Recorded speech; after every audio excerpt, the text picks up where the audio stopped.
Hare Krishna, Krishna Krishna, Hare Hare, Hare Rama, Rama Rama, Hare Hare.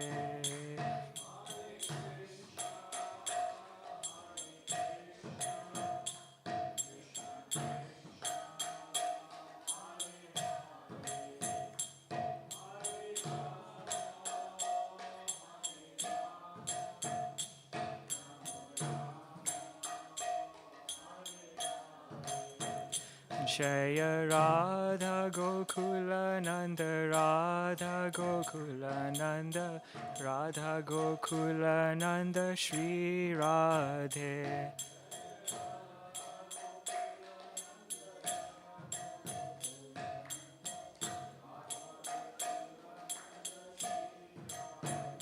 Jaya Sita Ram Lakshman Hanuman, Jaya Sita Ram Lakshman Hanuman.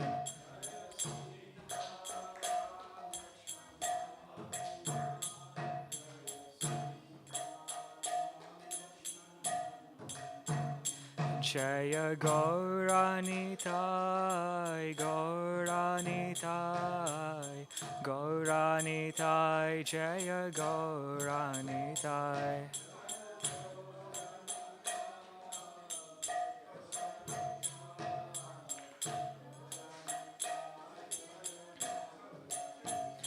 Jaya Prabhupada, Jaya Prabhupada, Jaya Prabhupada, Jaya Prabhupada.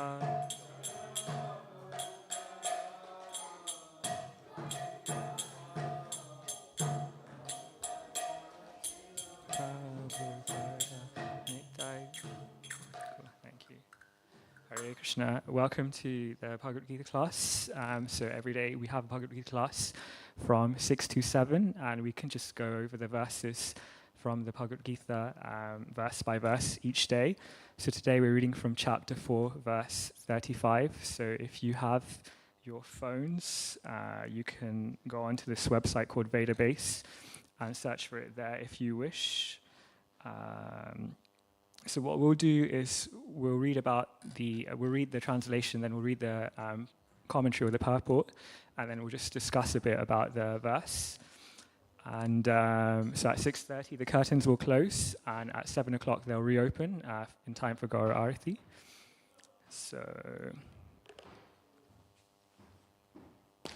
okay.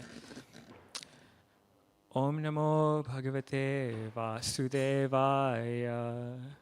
Namo Bhagavate Vasudevaya. Om Namo Bhagavate Vasudevaya. Om Namo Bhagavate Vasudevaya. Okay.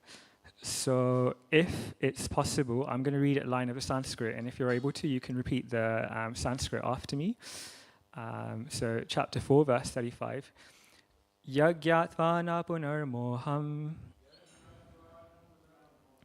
evam yasyasi pandava yena bhutani sheshani drakshyasi atmani atomai.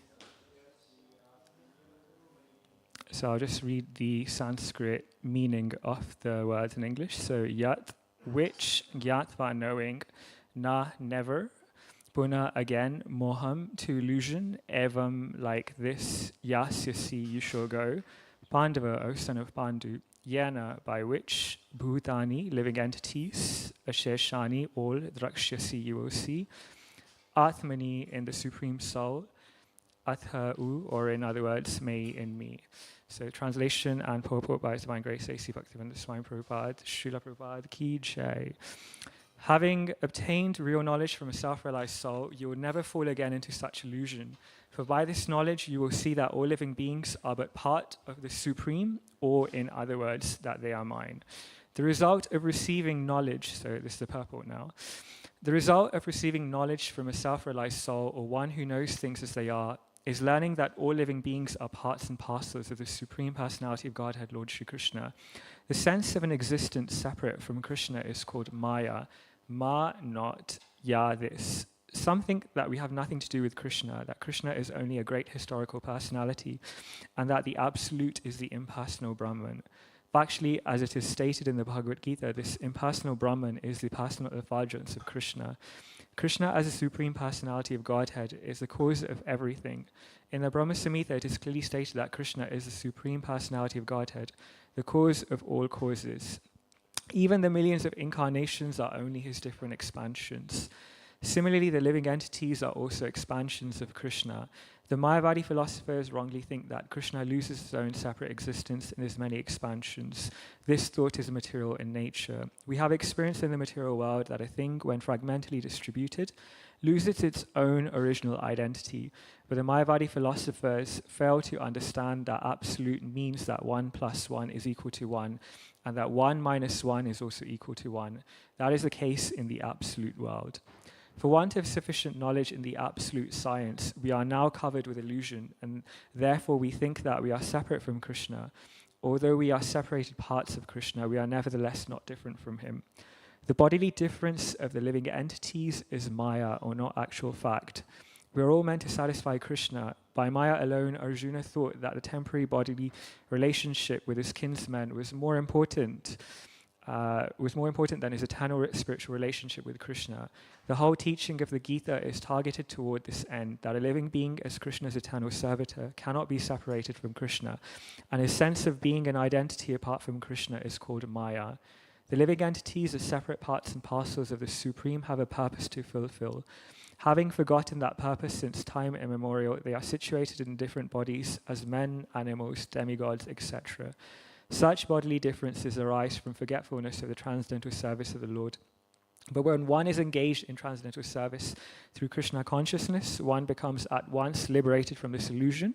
One can acquire such pure knowledge only from the bona fide spiritual master, and thereby avoid the delusion that the living entity is equal to Krishna. Perfect knowledge is that the Supreme Soul, Krishna, is a supreme shelter for all living entities.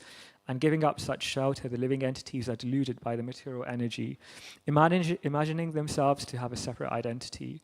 Thus, under different standards of material identity, they become forgetful of Krishna. When, however, such deluded living entities become situated in Krishna consciousness, it is to be understood that they are on the path of liberation, as confirmed in the Bhagavatam 2.10.6. Muktir hit vanyatha rupam svarupena vivastiti.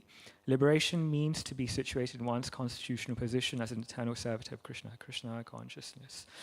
So that was quite an action-packed purport, quite a lot of information to take in there. So we'll just discuss a few themes from that purport. Before doing so, however, we'll say some prayers, and these are prayers directed to the previous acharyas and also Krishna himself.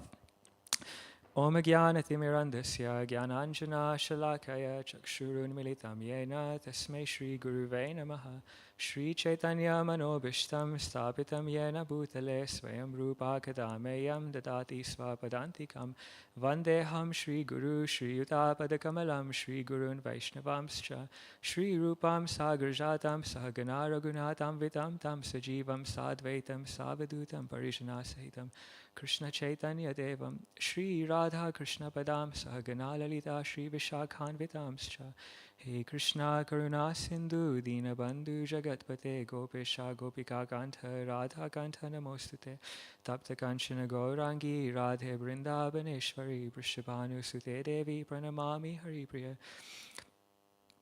Vanchakalpatarubhyascha kripa sindhubhya evacha patitanam pavanebhyo vaishnavebhyo namo namaha Jai Shri Krishna Chaitanya Prabhu Nityananda Shri Advaita Gadadhar Shivasadi Gaura Bhaktavrinda Hare Krishna Krishna Krishna Hare Hare Hare Rama Rama Rama Hare Hare. So this verse talks a lot about knowledge, and so there are four key questions or four key themes that I really wanted to draw from this text that we just read. So firstly, what is knowledge? Second, how does one obtain knowledge? Third, why should I accept this knowledge in the first place? And number four is, what is the result of obtaining knowledge? So we'll just start off with the first question or theme I wanted to draw out. What is knowledge? And any sort of anyone want to have a go at how they would define knowledge? How would you define knowledge? If not, don't worry, I'll just keep talking and make everything boring. Yeah. Knowledge is power, indeed. Yeah, I guess it can be. Thank you. So, yes. Wow. I mean, you've just given my class there, so I think I can walk away now. So the answer there was knowledge is knowing what the soul is and the super soul and the relationship between the two. Yes, indeed, that's the Bhagavad Gita version of what knowledge is. But let's just explore what the Oxford Dictionary had to say as to what knowledge is. So according to the Oxford Dictionary, they define knowledge as an awareness or familiarity gained by experience of a fact or situation. So I suppose in life you can have awareness or familiarity of lots of different things. So you can have awareness or familiarity in knowing how to cook, play a musical instrument, learn advanced maths, quantum physics, know what the latest cricket score is. You can literally have, an awareness or familiarity with so many different things. In fact, you can have knowledge of literally any subject under the sun. But according to the Bhagavad Gita, the definition of knowledge is to know three things in particular. So to know what the jiva is, the spirit soul, the living entity, like you and me, what Jagadish is, so that's the Supreme Personality of Godhead, Bhagavan Krishna, and also to know what Jagat is, so that's the universe surrounding us. So these three things, and if you know the interrelation between these three things, then essentially you know everything, because everything that's under the sun in this world or beyond comes under the category of these three things. So Jagat, this universe, Jagdish, the Supreme Personality of Godhead, and the Jiva, so that's a living entity like you and me. So let's just explore their interrelation. So firstly, we are Jivas, spirit souls. We are distinct from our material bodies. This material body we inhabit is part of Jagat, or the universe. And in Krishna in 2.13 explains, Dehinosmini yatha dehe kaumaram yovanam jara tatha dehantre praptir dhirastatra moyati. As the embodied soul continuously passes in this body from childhood, from youth to old age, soul similarly passes into another body at death, and a sober person is not bewildered by such change. So if we just reflect on our lives, the times when we were babies, perhaps we don't really remember being babies too well, but we can at least remember being kids and teenagers and then adults, and we've totally transformed our bodies in so many different ways, and indeed all the cells in our body have changed, but we still remain that constant. We still maintain that identity. And so what is that constant identity we have? And that in the Bhagavad Gita is explained to be the soul. And so to understand the interaction between the soul and the body, you can take the example of a computer. So, for example, you can think of the soul as the user of a computer, the computer to be like the physical body. But in order for the soul to be, in order for the user to be able to use the computer, there must be a software or there must be an interface that connects the user to the computer. And that interface or the software in the Bhagavad Gita is described to be the subtle body. Now, this subtle body is made up of three things. Does anyone know what these three things are? That's the modes of material nature. I mean, that is a constituent of the material body, but I'm talking about the subtle body. But thanks for trying. Yes, please. Excellent, yes. So the subtle body is composed of the mind, the intelligence, and the false ego. So what the mind does is essentially it processes input from the senses, so either accepts something or rejects something. The intelligence provides a bit more of a higher order control on the mind, so to evaluate what the mind has been accepting and rejecting. And finally, you have the false ego, and the false ego's role is to it essentially binds the soul to maintaining its identity with the body. So those three are your subtle body. And the Bhagavad Gita also gives the example of a chariot to describe how the soul is connected to the body. So think of a chariot with 5 horses. Now these 5 horses are comprised of your 5 senses. So what are our 5 senses again? Remind me. Yes, touch, smell. 3 more. Taste, yeah. 2 more. Touch, smell, taste. Sound and sight. Yeah, excellent. We got there. So those are our 5 senses. And the 5 horses of the chariot represent the 5 senses. Now, the mind is above the senses, and the mind is represented by the reins, which control the horses. And then you have the driver, then you have the driver of the chariot. Now, the driver of the chariot is known as the intelligence. The intelligence holds the reins. And finally, you have the passenger, which is the soul. So normally what should happen is that the passenger should be directing where to go, the chariot to go. It wants to go left, it wants to go right, it wants to go straight on. But sometimes what can happen in life is when the senses are too overwhelming, like when the pushings of the senses are too much. So for example, if the tongue wants to taste some really tasty food and it might be detrimental to our health, or say if the ears want to hear some juicy negative gossip about someone, but we know it's going to impact our relationship, then the senses can actually lead us astray and cause us to tumble and fall. And the way to overcome the senses going astray is to have a strong intelligence or a good driver who knows how to hold the reins, control the mind, and ultimately therefore control the senses. So in chapter 3, verse 43, so Krishna explains how to control the mind and senses. And what he essentially explains is that by strengthening the intelligence, you control the mind and senses, and the way to do that is through knowledge. And he explains, thus knowing oneself to be transcendental to the material mind, to the material senses, mind, and intelligence, O mighty armed Arjuna, one should steady the mind by deliberate spiritual intelligence, Krishna consciousness, and thus by spiritual strength conquer this insatiable enemy known as lust. So lust in this context is just referring to the general sense of having any selfish desire to do things for our immediate gratification at the expense of others. And so this knowledge means that we know as a spirit soul, we're above the intelligence, we're above the mind, we're above the senses, and therefore we should be able to control the mind and senses. This, however, sounds quite theoretical and abstract, right? So it's all well and good having this knowledge, but say if, a person's addicted to smoking and they pass through a shop which sells lots of cigarettes, or they pass through the duty-free at airport, and then they might be able to tell themselves that, okay, I'm the soul, I'm beyond the intelligence, I'm beyond the mind, I'm beyond the senses. But when the urge or the craving comes to, smoke or buy some cigarettes, for example, even if they read the packet and say, which says smoking kills, smoking causes cancer, still their intelligence won't be able to process it. What's going on over there? They've got that knowledge, but they're not really able to act on that knowledge. And that's when Krishna explains the difference between Gyan and Vigyan. So Gyan is book knowledge, and Vigyan is realized knowledge. So the type of knowledge Krishna wants us to have is Vigyan, which is realized knowledge.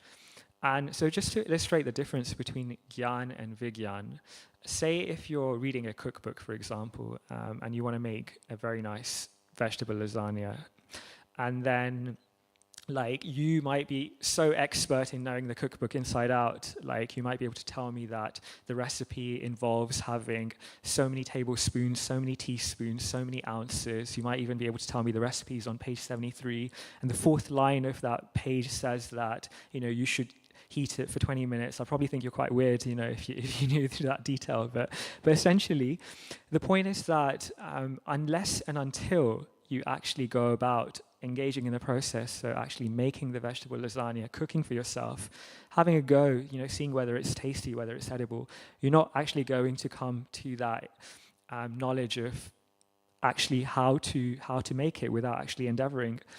And therefore, this 4th chapter from which we're reading from today is all about sacrifice. Krishna explains that the way to attain Vigyan or realized knowledge is through sacrifice. And in the 4th chapter, Krishna outlines various sorts of sacrifice that one could perform.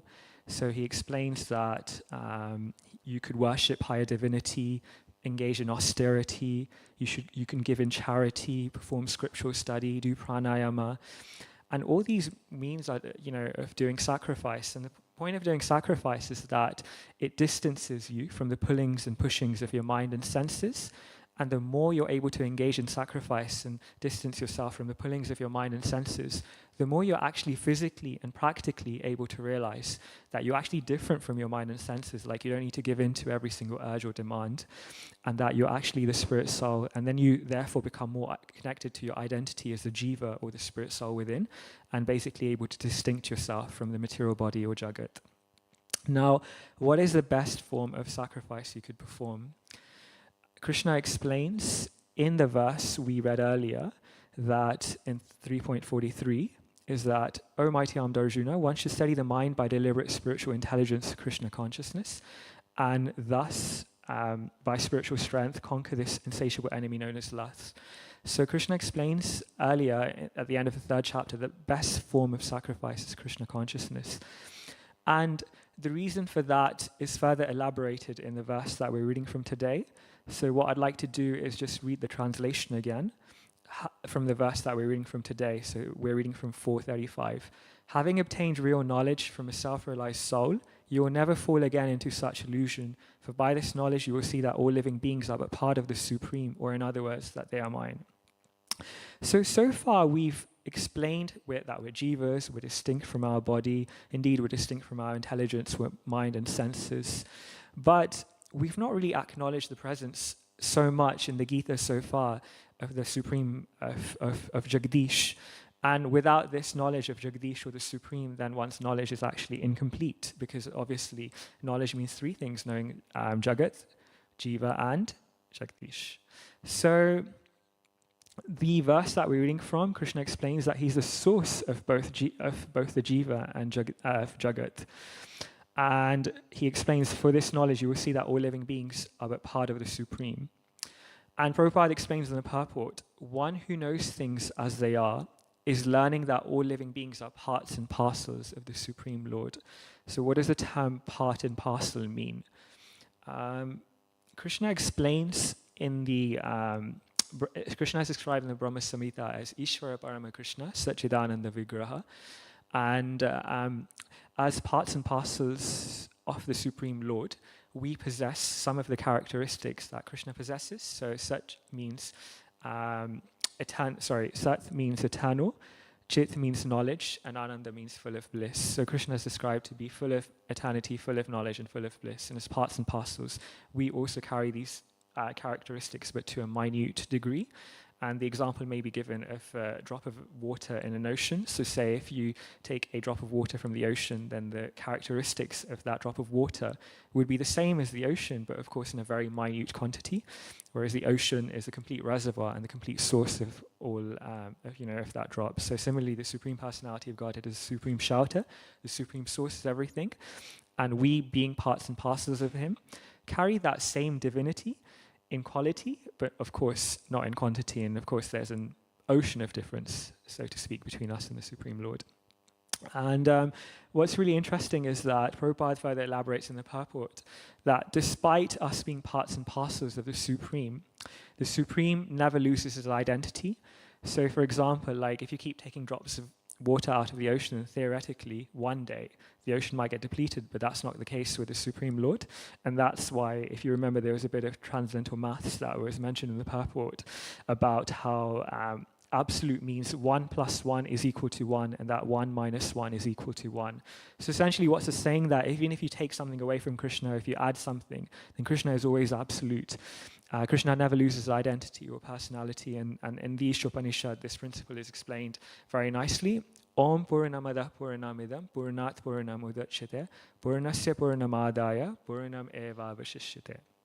And what this means is that personality of God is perfect and complete, and because it is completely perfect, all emanations from him, such as this phenomenal world, are perfectly equipped as complete wholes. Whatever is produced of the complete whole is also complete in itself. Because he's the complete whole, even though so many complete units emanate from him, he remains the complete balance. So sound a bit like a tongue twister, but what it essentially means is that Krishna always maintains, his identity as the complete, and whatever is produced from him also remains complete in itself as well. So therefore you can never detract or add something to Krishna, and that's essentially in the Upanishad, which explains this phenomenon. So we know so far that Krishna or Jagdish is the cause of Jagat, this universe, and Jivas, us living entities. And what exactly is our connection? I mean, apart from being aware of the fact that he's our source, Krishna is our source, but do we have more of a relationship with Krishna? And Krishna actually elaborates this on today's verse as well. So he says that, just to again repeat the translation, for by this knowledge you will see that all living beings are but part of the Supreme, or in other words, that they are mine. So Krishna actually says that as spirit souls, we belong to him, we are his. And, when someone says that you're mine, they mean it in quite a possessive and quite an affectionate way. And that's the relationship Krishna has with us. It's essentially a relationship of love. So as parts and parcels of the Supreme, we have a very loving connection with God, and we're meant to serve him in a loving way. And that's essentially the essence of our relationship. And this connecting to him in that relationship is known as Bhakti Yoga, and the soul's constitutional position is to serve the Supreme Lord, and that's described in the Chaitanya Charitamrita, Jivara Swarupa Hoya Krishnara Nitya Dasa. And I mentioned earlier that Krishna consciousness is the best form of sacrifice. So if you, again, refer back to the definition of sacrifice I mentioned, it was about helping you to understand your identity as a spirit soul. But because you're naturally a servant of Krishna, and as a servant of Krishna, as a spirit soul, as a servant of Krishna, when you naturally engage in devotional service, you're naturally engaging in your identity as a soul, and therefore, by engaging in this sacrifice of Krishna consciousness, it's very easy to understand your identity as a soul. Furthermore, it's the most selfless type of sacrifice you can do. So when you're doing other types of sacrifice, such as doing austerity, various sorts of pranayama, other things like that, then ultimately in the back of your head, you might have some other motive as well. Like by doing all of this, you might want to gain something for yourself. But ultimately, in the purest sense, when you engage in Krishna consciousness, then that's really something you do simply for the pleasure of God, in the ultimate sense. And therefore, that sort of selflessness is not really there anywhere else. And that's why it's the highest form of sacrifice. So, just to summarize my first question I raised, so the first question was, what is knowledge? And Krishna, in the Bhagavad Gita, it's explained knowledge means knowing three things: Jiva, the living entity; Jagdish, God; and Jagat, the universe. And the way to truly realize this knowledge is not through book reading, but by engaging in some form of sacrifice. And Bhakti Yoga, or devotional service, is the most natural and easiest form of sacrifice that you could perform. And this is also corroborated in the 47th verse of the 6th chapter. Yoginam api sarvesham adgatena antaratmana shraddhavan bhajate yo mam same yukta tamomataha. And of all yogis, the one who with great faith always abides in me, thinks of me within himself, and renders transcendental loving service to me. He is the most intimately united with me in yoga and is the highest of all. That is my opinion. Okay, so that concludes our first question. And the second question was, how does one attain this knowledge? And the answer to this was explained in the previous verse. So Krishna explains in 434, so just previous to the verse that we're reading from, Tad vidhi pranipatena pariprashnena seveya upadekshanti te jnanam jnaninas tattvadarshinah. Just try to learn this truth by approaching a spiritual master, inquire from him submissively, and render service unto him. The self-realized souls can impart knowledge unto you because they have seen the truth. So this verse is stressing that in order to gain experience of this knowledge, one must approach a guru in order to obtain this knowledge of tattva, or the truth. And indeed, for learning anything in life, we need to approach a teacher. So for example, if you want to learn maths, accounting, engineering, how to play an instrument, how to cook, how to play a sport, you have to approach a teacher in all these endeavors. And spiritual life is no different. And you can go on about in your spiritual life, going through the motions, chanting, reading, but without actually accepting a guru, then your progress won't go as high, as far, and it might be limited in some way. And there's actually 3 reasons for this, why not accepting a teacher or a guide will sort of stunt your progress at some point. And the first reason is that spiritual life is not just about going through the motions. It's about adopting a lifestyle that's That's Shri Radha Gokulananda Bhagavan ki jai, Sitaram Lakshman Hanuman ki jai. So it's all about adopting a lifestyle that's favorable and conducive for your devotional service. And so without having an input of a teacher or a guide, then you lose out on the elements of your life that you might need to adjust or improve in order to make it more favorable for practicing bhakti yoga. And the second reason is why accepting a guru is really helpful is that Krishna actually explains, and he is pleased when we accept a guru. The reason for that is because when he sees that we have the humility to serve his devotee, then he becomes really happy, and it's stated in the Adi Purana, Yeme bhakta jana partha name bhaktashta te janaha mad bhakta nam chaye bhakta te me bhakta tamo mataha. So Lord Krishna tells Arjuna in the Adi Purana, those are my direct devotees are actually not my devotees, but those who are the devotees of my servant are actually my devotees. And finally, the third reason of why it's so important to accept a guru is that when we take shelter of a guru, then we're essentially taking shelter of parampara. So the word parampara means disciplic succession, and that's the lineage that comes all the way down from Krishna. So in terms of the parampara, we have Srila Prabhupada, his guru is Bhaktivedanta Saraswati Thakur, then you have Bhaktivedanta, then you have Gaurkishore Das Babaji Maharaj, Bhaktivinoda Thakur, Jagannath Das Babaji Maharaj, and so forth, and it goes all the way back to Krishna. So actually, when we engage in some devotional service, and then when we offer it to our guru, then the guru is able to, via the the chain of teachers, offer it directly back to Krishna. But if we're doing something on our accord, then it may not be so accessible. So, firstly, So basically, I want to ask. I've answered two questions. What is knowledge? How do I obtain this knowledge? And the third question is, why should I accept this knowledge in the first place? And really, to obtain knowledge, there's two ways of going about it. The first way I've mentioned already is the disciplic succession, or accepting things from the descending process. So, for example, we have our previous teachers, our previous acharyas, and then we gain knowledge that way through a descending process of teachers that come from since time immemorial. The other way of obtaining knowledge is through the ascending process. And this is where we try and understand the truth of reality by our own mind, by our own intelligence, by our own senses. And this is commonly the way that's used nowadays, especially when we engage in the scientific process to determine what's out there, what's the truth. The only issue with this method is that your results will be as limited as your mind and senses.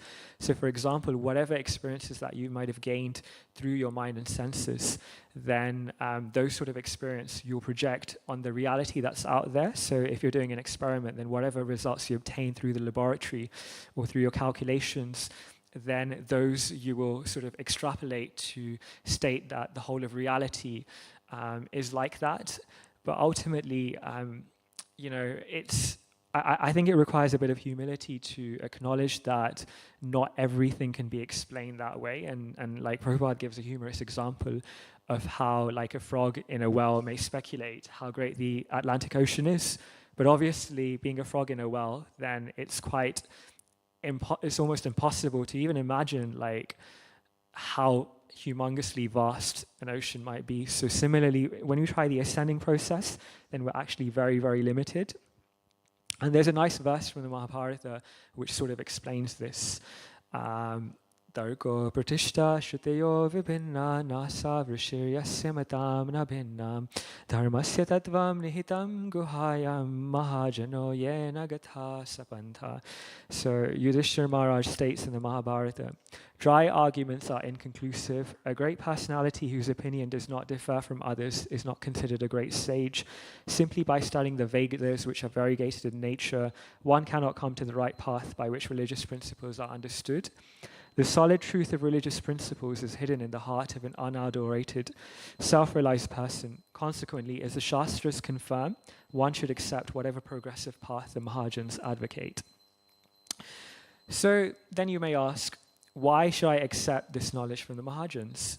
And then, well, really it depends on what sort of knowledge you want.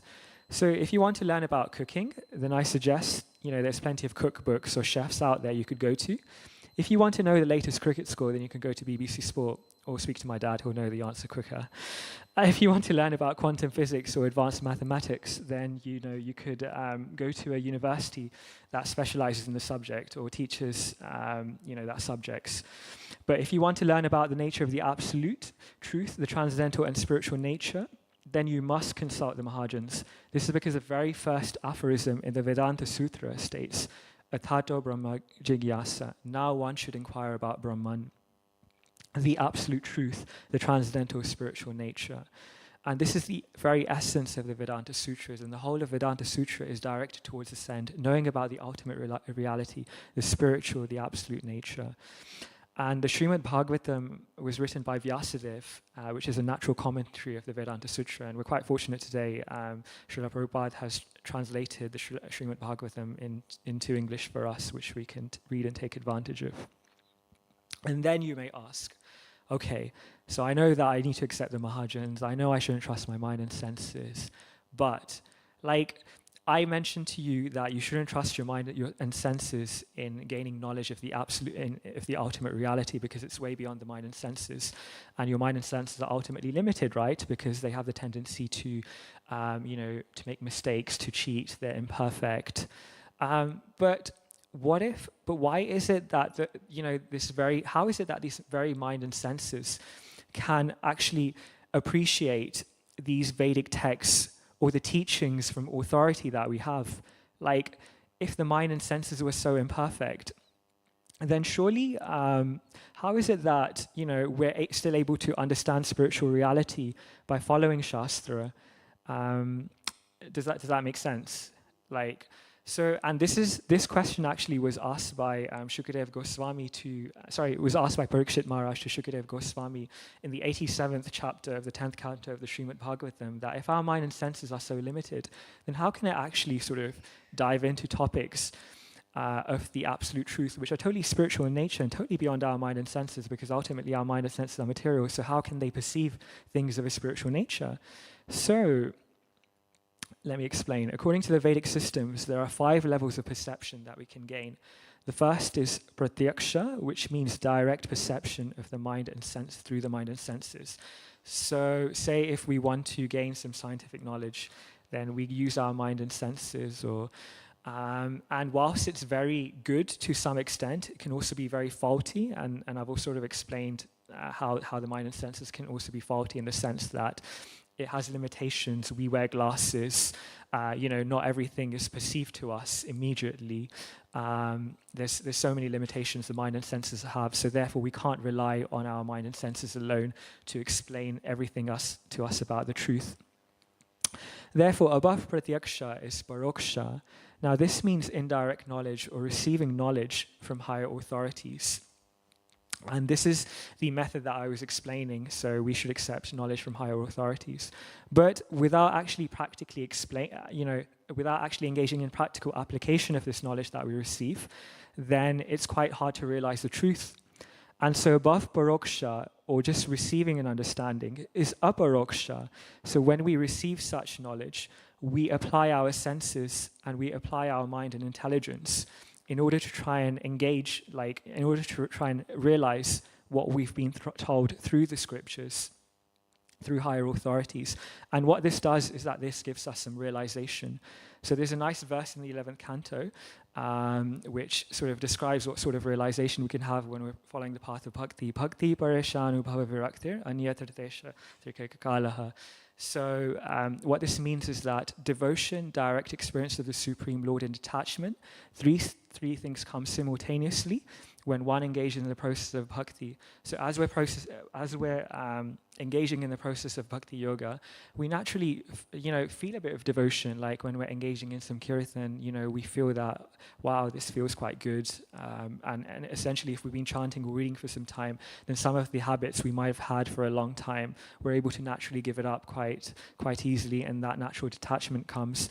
So really, by practicing bhakti yoga, when we put into practice the teachings we receive from higher authorities, we get some understanding, some realization.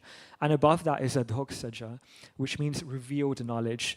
And this is the knowledge that is beyond the mind, beyond the senses, and revealed through Guru, Sadhu, and Shastra, and through divine revelation. And the final stage of perception we can achieve is aparakrita. This is otherwise known as divya pratyaksha. So this is where our senses are totally spiritualized, and we can actually perceive the form of God and see him face to face, and participate in the beautiful pastimes of the Lord. So the answer to my question is that spiritual knowledge is very experiential. When you engage in spiritual practice, by following higher authorities, you actually get the physical experience. And you actually, as I explained, you get devotion, you get detachment, and you get direct experience of the Supreme Lord. And these things are things we can naturally perceive, even in our sort of beginner stages of the bhakti, and let alone as we progress in our journey of spiritual development. And obviously these things will progress more and more, and we'll directly be able to perceive the Supreme Lord. Obviously I'm very, very far away from there. But as George Harrison rightly says at the start of Krishna book, the proof of the pudding is in the eating. Finally, the fourth question was, what is the result of obtaining knowledge? And this verse states that we're reading from is that the two main effects of receiving knowledge, especially from a guru, is that one, we'll never fall into illusion again. And what is this illusion? And Prabhupada mentions the purport that illusion means the feeling that we're separated from Krishna, but actually we don't have an identity separate from Krishna. And when we feel that we're disconnected from Jagdish, we don't have that connection with Jagdish, when we feel that, we're all alone, struggling hard in this world, and that causes so much fear in our lives. However, Krishna in this verse reiterates all living entities are mine, or in other words, he's our constant companion, constant friend, and constant protector. And no matter who we are or what we've done, or whoever we are, and having this knowledge dispels all fear. And there's a nice verse which sort of relates to this in the 11th canto of the Bhagavatam. Bhayam dutya biniveshate syad ishadapetasya viparyayo smriti tan mayatmatmadjo buddha abhajitvam bhakteka yesham gurudevatma. So fear arises when a living entity misidentifies himself as a material body, and that's because he turns away from the service of the Supreme Lord. But by the help of a guru, by the help of a spiritual master, then one is able to get out of this illusion or a fear. And the second effect of obtaining knowledge is that we begin to appreciate all living entities as part and parcel of Krishna. So regardless of their caste, color, creed, whether they're white, black, brown, pink, blue, yellow, whoever they are, it really doesn't matter. We're all sort of ultimately animal man, we're ultimately spiritual, spirit souls, part and parcels of God.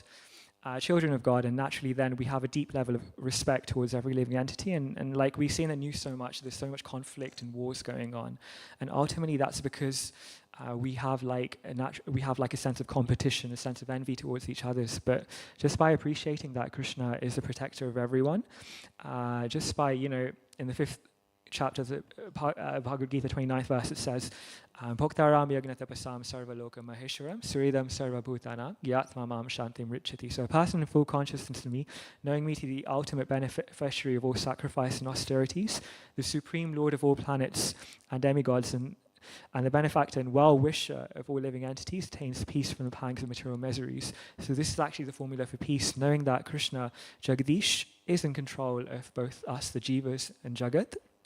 And we all belong to him, we're all his children, and he's our greatest well-wisher, and that's actually the formula for world peace. So really this knowledge of Jiva, Jagdish, and Jagat is actually, is not something theoretical. By practicing this, by accepting this knowledge, then one, becomes situated in, universal peace and love, and it's actually a very, very, very practical way of living. And is this a culmination of knowledge? So that's my question. So in order to answer this question, next month is the month of Karthik, the month of Lord Damodar. And Damodar is another name for Krishna. Next month is a very, very holy month. It is said that whatever spiritual activity one performs in the month of Karthik, one gets 1,000 times the benefit. Now, in this month of Karthik, we sing a very suite of prayers known as the Damodar Shtakam.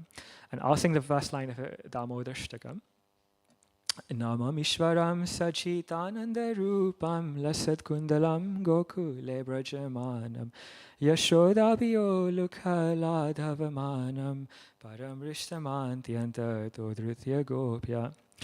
To the Supreme Lord whose form is the the translation. To the Supreme Lord whose form is the embodiment of eternal existence, knowledge and bliss, whose shark-shaped earrings are swinging to and fro, who's beautifully shining in the divine realm of Gokula, who, due to the offense of breaking the pot of yogurt that his mother was churning into butter, and then stealing the butter that was kept hanging from a swing, is quickly running from the wooden grinding mortar in fear of Mother Yashoda, but was being caught from behind by her who ran after him with greater speed. To that Supreme Lord Sri Damodara, for my humble obeisances. So basically, the Supreme Personality of Godhead, the embodiment of eternal existence, knowledge and bliss, the source of everything, upon whom everything rests, who controls everything, was actually running in fear from Mother Yashoda.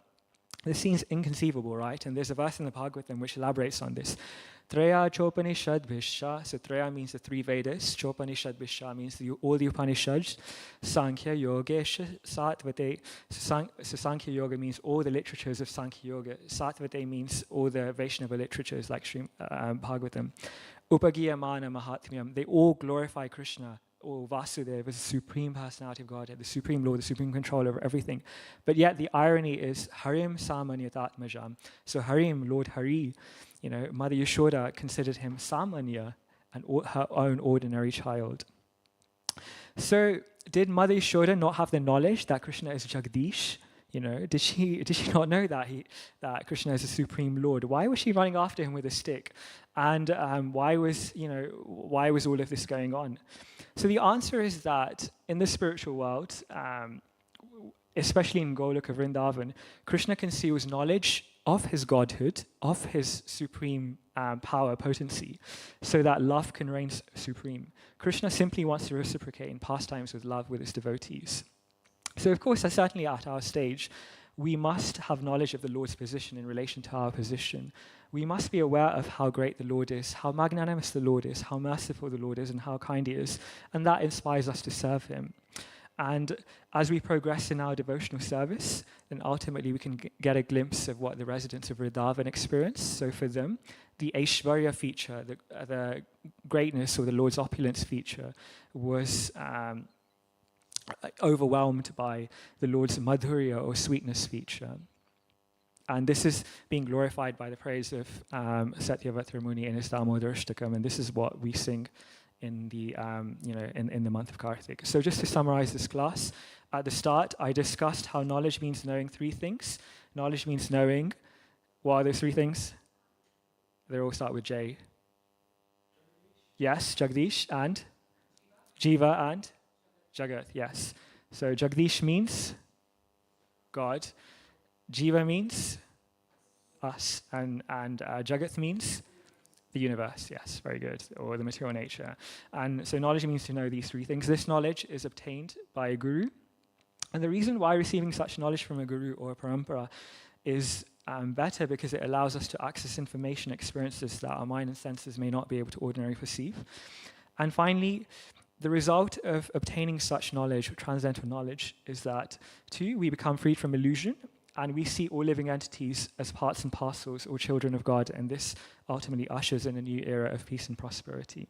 And finally, just a reminder, as I mentioned 100 times already, that the next month is Karthik, so it's really nice to make a Karthik vow, try and do something for the Lord. And we offer candles to the Lord, and when we offer a candle to the Lord with love, Krishna actually personally destroys the ignorance within our hearts with a lamp of knowledge. And in the Bhagavad Gita it's stated, Tesham evanukam partham aham agyana jatamaha nashayami atma bhavasto jnanatipena pasata. To show them special mercy, I, dwelling within their hearts, destroy with a shining lamp of knowledge the darkness born of ignorance. Hare Krishna, Krishna Krishna, Hare Hare, Hare Rama, Rama Rama, Hare Hare. Thank you so much for your really kind attention. I think we only have like 5 minutes left till the curtains open, but perhaps if there's one question, if somebody wants to ask, I can try and answer.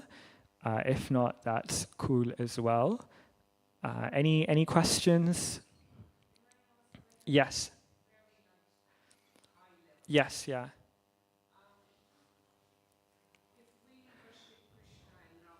Yeah. Yeah.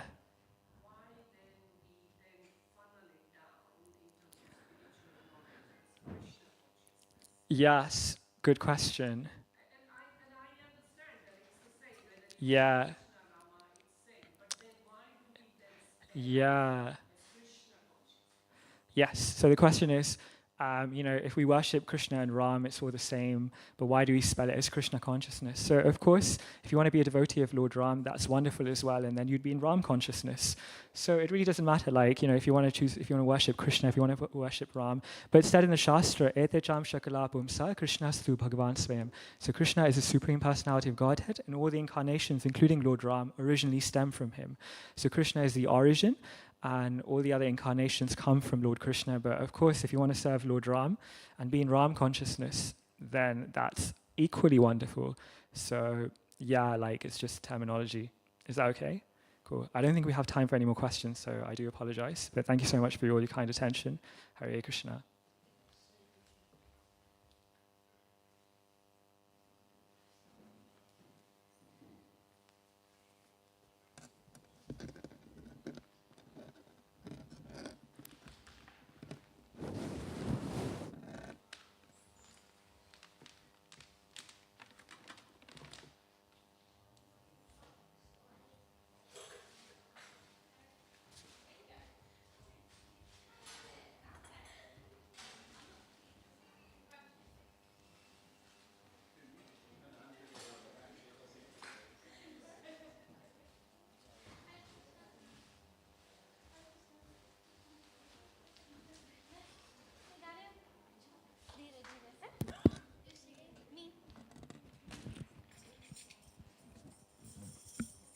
Badanga? उसको लेके आओ इसको मत बजाने दो ये 2-2 minute बजाती है आज मैंने फोकस कर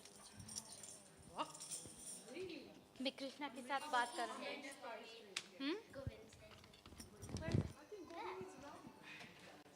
he's here. Okay. Maybe he'll sing.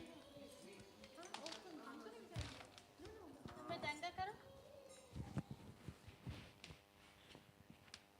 I need an answer. Was I play it or not? No, he's trying. Okay. तू ये बजा वो मंजीरा करो मंजीरा करता you gonna play Badanga? You wanna sing? How do you want? You want to sing? I want to sing, but my voice is not good. I'm dropping. उसमें नहीं गाना लंबे लंबे बाल वो Badanga की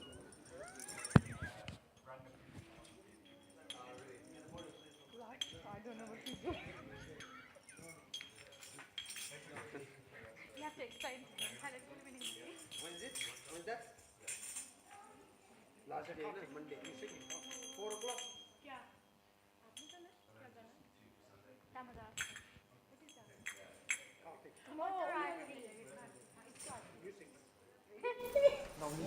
I'll put my name down for the last name. When Salu. She can't. Salu. मेरा नाम मत लिखना वो 7 बजे सुबह में सुबह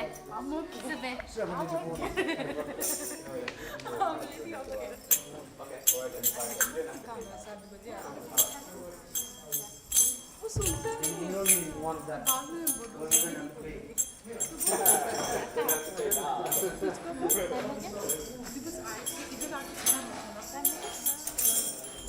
Yep.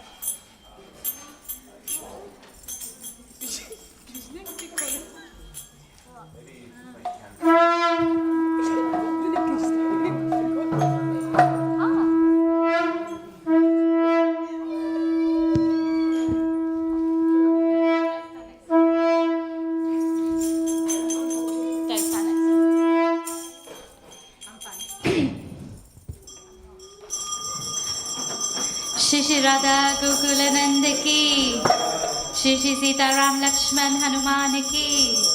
Shri Shri Gauranitai ki. Jaya Jaya Gaurachande Arati ko shobha.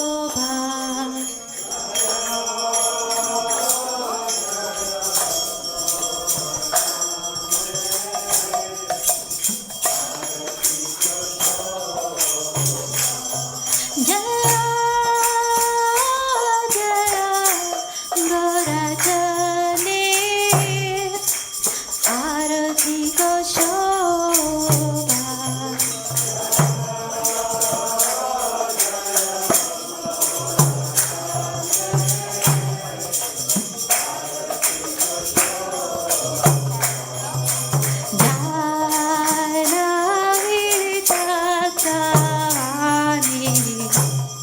Jai